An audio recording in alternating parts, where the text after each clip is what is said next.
What up, guys? It's Hoodie, and I'm here with a VOD review for Pokemon Unite. If any of you guys are interested in getting one of these as well, you can definitely message me on Twitter or on YouTube, whichever one you want to do. I will VOD review for you guys for free. I used to do this for Overwatch a ton. I have a little bit of experience in this. And hopefully we can all improve and get better. I am a Masters player with over 500 games played and positive win rates on every role in the game: Wigglytuff, Snorlax, Cinderace, Lucario, and Venusaur. I've got positive win rates on all of them. And I'm just here to help everybody improve and improve myself. So today we have a VOD review of I don't know how he pronounces this, Ibiku maybe. This is my friend Dre, and he's playing Garchomp, and this match began 7 minutes ago, so I kind of got to hurry up to watch this. But I don't believe he'll be playing jungle because from what I understand, he is a lane player. He plays almost always the bot lane. So we'll kind of look at this gameplay and see what he could do to improve. This is a lower tier gameplay. This is, I believe, Expert 2, I believe. I'm definitely always up to do VOD reviews of anything from beginner all the way up to masters, so definitely if you have any interest in just getting a second opinion on your gameplay, then let me know. So it looks like we're going to see Talonflame in the jungle, although he does have the double jungle here with the Gengar, and it looks like his bot lane opponent is probably going to be like, ooh, I actually don't know. Maybe Charizard. We could see Charizard Venusaur or Charizard Ninetales.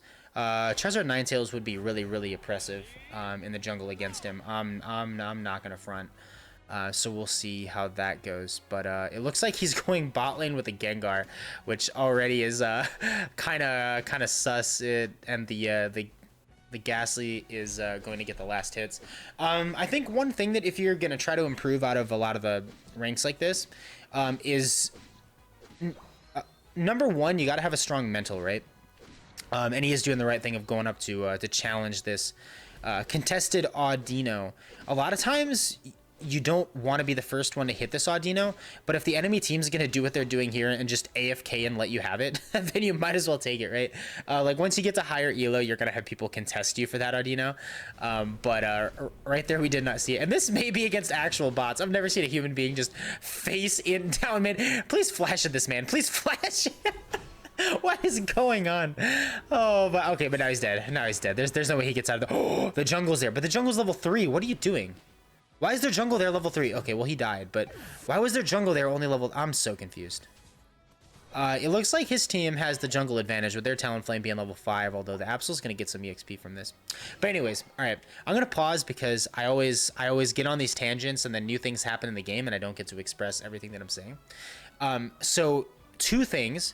I'm going to make a video about this as well. I'm going to make a video of like, I don't know, how to get to Masters without MOBA experience or something like that, because that's like kind of what I did. I mean, Overwatch is kind of a MOBA, but you know. But basically, two things you need to learn is, number one, when you're low elo, like in Expert and in Great, do not get tilted at your team comp. You have to have an unbreakable mental because you are going to get awful team comps. You're going to get teammates that don't know what they're doing. You're going to get teammates that are brand new to MOBAs, just like a lot of other people are. It is what it is, right? Like, it's okay. You can work with it. You can still carry games. You can still work through it. You just have to, like, have a good mental. And number two, be really good at last hitting things. Because what we saw when he came up is that he had abilities, but he would use the abilities to be the first hit on an APOM. And that's not what you want to do. You want to use your abilities to burst last hit of these APOMs as you come down. If you have a teammate that is going to be like, if you're playing Garchomp, for instance, and your teammate in lane is a Ghastly, you're going to want to be higher level than the Ghastly because Garchomp's endgame takes longer, and you provide much more value to the team post-patch. I would say before the nerf, I would say you definitely just allow the Gengar to go the fuck off, and you just play like... you just kind of hope your team wins the Dreadnought fight so you can get your levels that way. But now that Gengar is not the greatest, I would say to like aggressively like push your level over it. And so you need to be using your abilities like Earth. I forget what the first one is. Is it like I actually forget, but it's the earthquake looking move. Bulldoze, that's what it is. So you need to use your bulldoze to last hit stuff when they get lower, and the best way to learn how to do that is to literally go into training mode and just like practice being the last hit with an ability on all of the tiny squishy minions, like all the Apoms, all the Audinos and like stuff like that.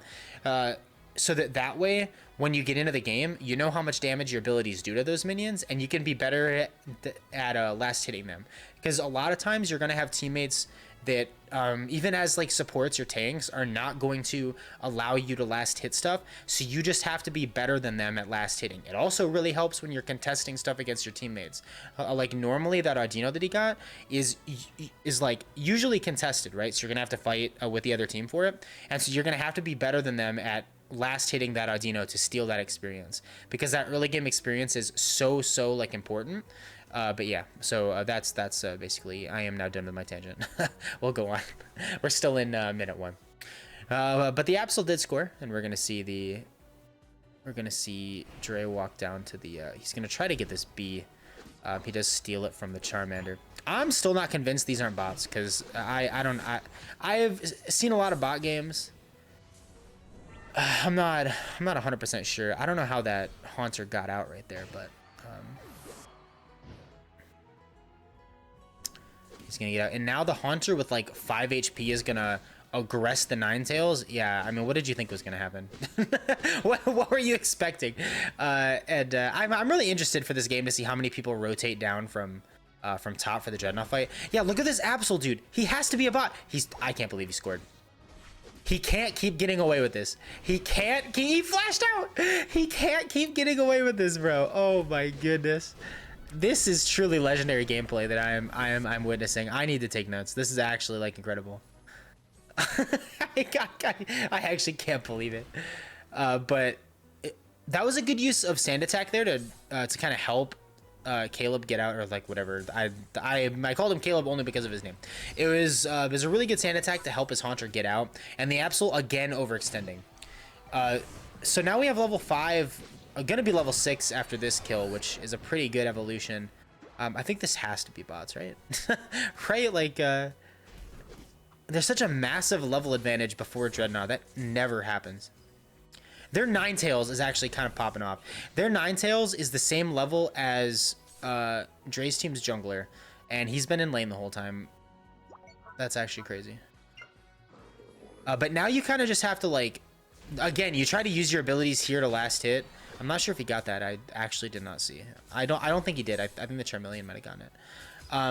But that's one of those situations where you just kind of hang out under your tower until like they get the Audino close enough where you can just like one-shot it. Because that Ninetales, even though they're playing pretty solid, they're... Oh my god, this Absol has to be like attack weight score shield. If they're not a bot, they have to be like some sort of attack weight score shield build where they're literally just face inting down, just completely running it down to try to get their attack boosted all the way up. I think it only stacks up to 6 times is how attack weight works. But now the Absol face inting into Dreadnought, because Dreadnought has been down there for a while. There's been so much going on, I just did not even notice the Dreadnought was there.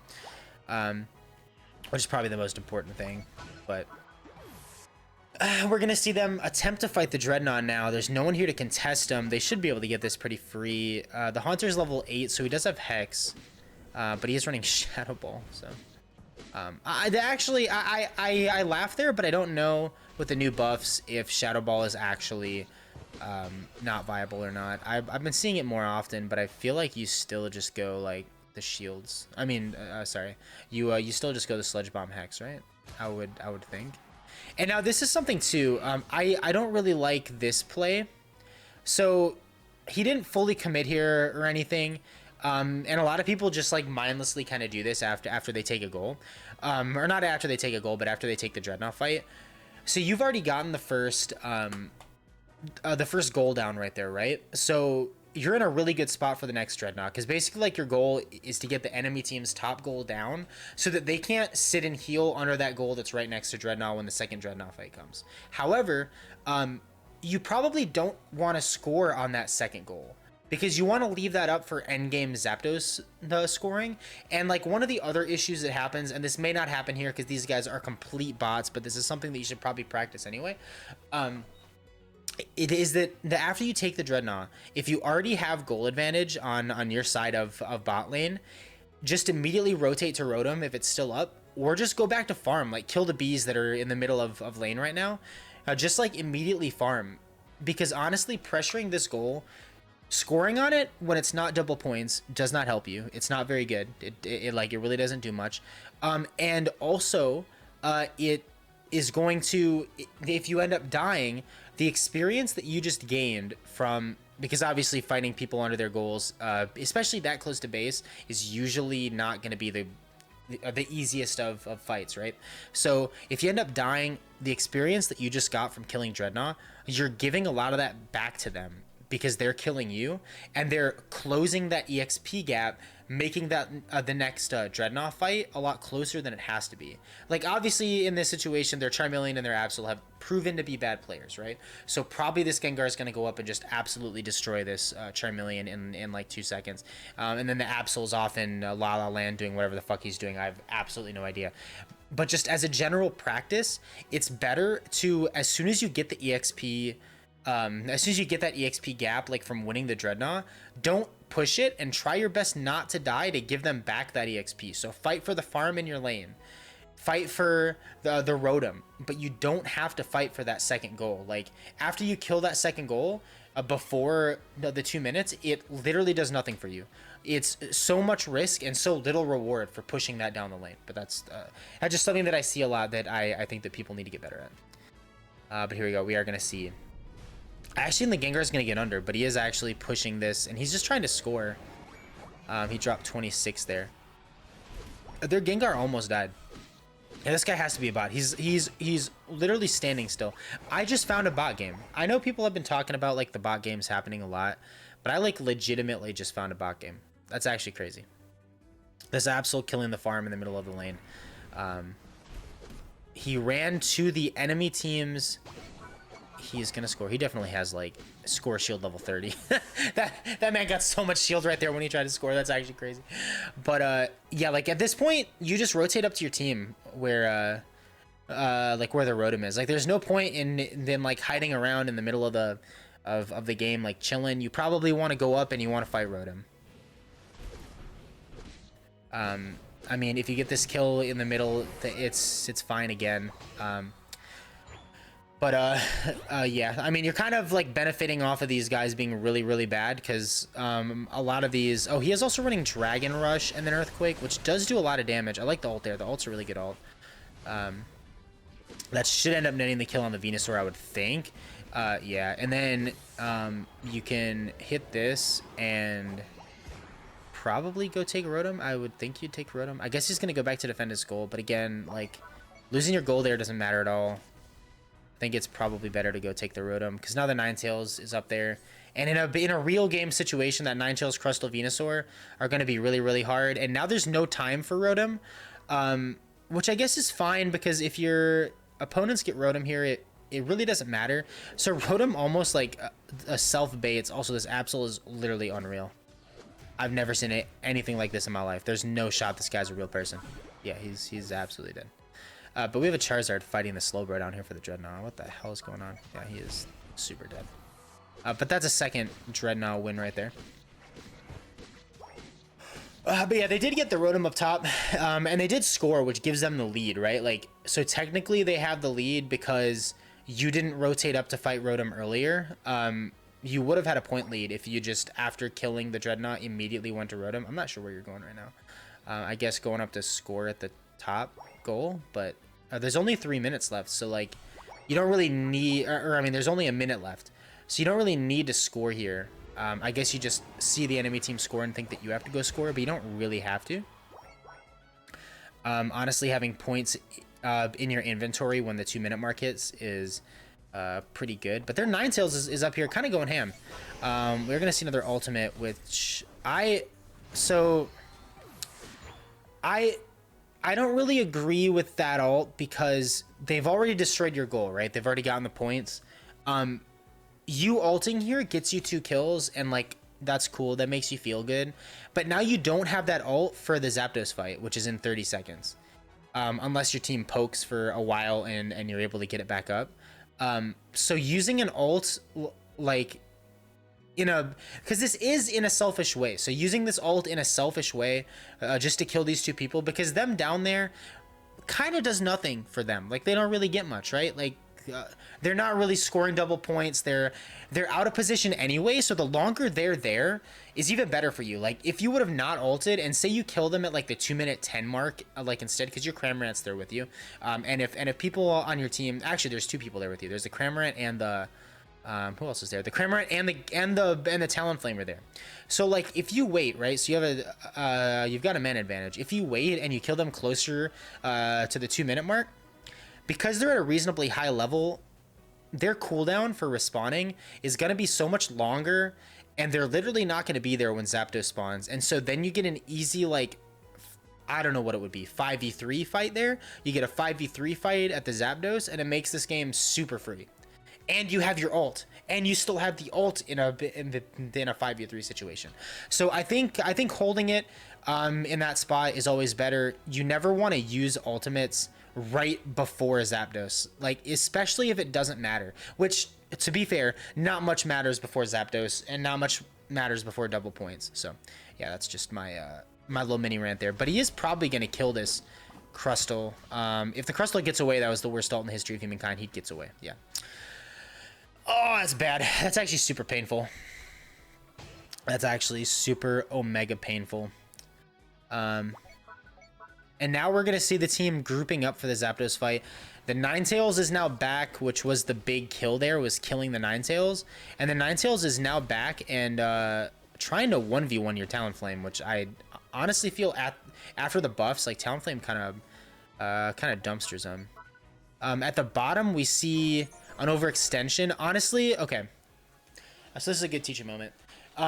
So map awareness is incredibly crucial. And if you look at the map right now, so one thing I do is, like, around this time frame before Zapdos, I look to see, like, where are the enemy players, right? Like, where are they at? Are any of them in my vision? Because obviously we don't get this mini map all the time. This is my spectator mini map. However, you can clearly see your Gengar and your Slowbro are fighting this Absol, and this Absol ulted and is now going to try to get away.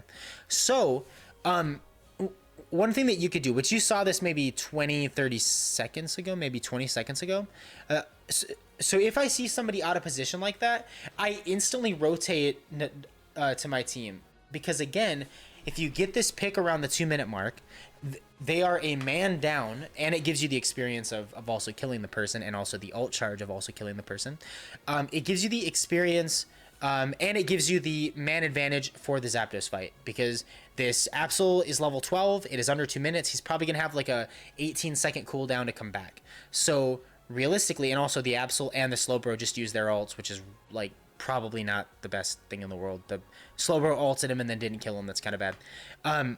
But if you see that on the minimap, immediately peel and go kill that guy so you can have the man advantage and just be with your team in general. I know you want to be at Zapdos. I know you want to do the Zapdos fight, but you have to know where your team is at. You have to play as a team. And even though you're at the spot where your team probably should be, they have a person out of position that you can really take advantage of. And it could be really nice. So yeah, we'll go back to Garchomp really quick. And then we'll see what happens here. So he tries to Dragon Rush and like try to 1v1 the Venusaur. Your field of vision is kind of scuffed. You don't really see, oh, well, then there's the collapse that happens there where their team just collapses on you. If you had your ult right there, you would have murdered their whole team. You still might. You're like 1 HP and the Venusaur is going to Solar Beam you. So now it's going to be up to the Slowbro. That's a really low HP. Yeah, that's a massive kill from your Slowbro on that guy. And I think Slowbro can 1v1 this guy too. I think Slowbro actually just 1v1s him. The Absol is going to score again. There's no way this guy is real. The Absol is actually down there going to score again. But now your team is back with Cramorant, and they still have 2 on the cooldown. With a minute left, if you're not going to be pressuring goals, which your Slowbro now is, and that 100 is going to be really, really big, you kind of have to be ready. Does your Cramorant have ultimate? If he has ult, this would be a really big time to drop ult. It's about half. You probably should ult if you have it. All right, the Cramorant just sat there. Okay, all right, all right. Very cool. The Cramorant just watched, and then you died as well. Yeah, your Cramorant kind of inted, but so did, like, everybody else. And Zapdos is going to go to the red team. Yeah, like, it truly, I know to the people playing in this game, it feels like, yeah, well, the people in, like, bot lane, they're like, yeah, we destroyed him the whole game. We kept killing him the whole game. And then they just won Zapdos, and they won the game, right? But, like, there was so many things that as a team you guys could have done differently to win this game. So I guess the main things that I would like to point out here, that number one, after that first Dreadnought fight, which you won, you immediately need to roam with your team, go with your team, leave your lane, don't like push down the enemy lane, like go win Rotom. That would have given you like a point advantage early on, and also a tower advantage up top if you'd have rotated to help Rotom. Don't use ults like right before Zapdos. It's not going to do anything to help you to use ults right before Zapdos. Wait, what the heck just happened with my computer? Is my computer even on still? Okay, we're still recording. Okay, thank God. Don't use ults right before Zapdos. And then also have map awareness. I know map awareness is like incredibly vague. Like, just look at your minimap. But, like, specific points to look at minimaps are, like, around the Dreadnought fight. Like, know where your team's at. Know if they're rotating or not. Know if they see people when they're up there. Like, if your team's not rotating, like, note how many people that are still in top lane fighting them. And then right before Zapdos, note if anybody's out of position. The second that somebody is out of position, immediately rotate and maul that person. Try to be roaming as a team, like, after Zapdos. I know your team's gonna split up. They're gonna go different directions. But, like, you just kind of got to go with whatever you got to go with. If you're like an AD carry, then I would recommend, like, trying to just follow around your support. Or if you don't have a support, then follow around like an initiating character. So on your team, you could just follow around the Slowbro, or follow around like the Talonflame, or even the Gengar. Follow any of them around, because the Gengar is gonna, like, I guess this one had a Shadow Ball or whatever because they're a psychopath, but, like, they're going to have to go in on people, and if you're there with them also going in on people, it's going to be so much more advantageous, and it's easier for you as the one complaining about your teammates, for you to go follow your teammates every time than it is for you to hope that they follow you, right? So, like, that's just kind of the solo queue experience, and that's just the game as a whole.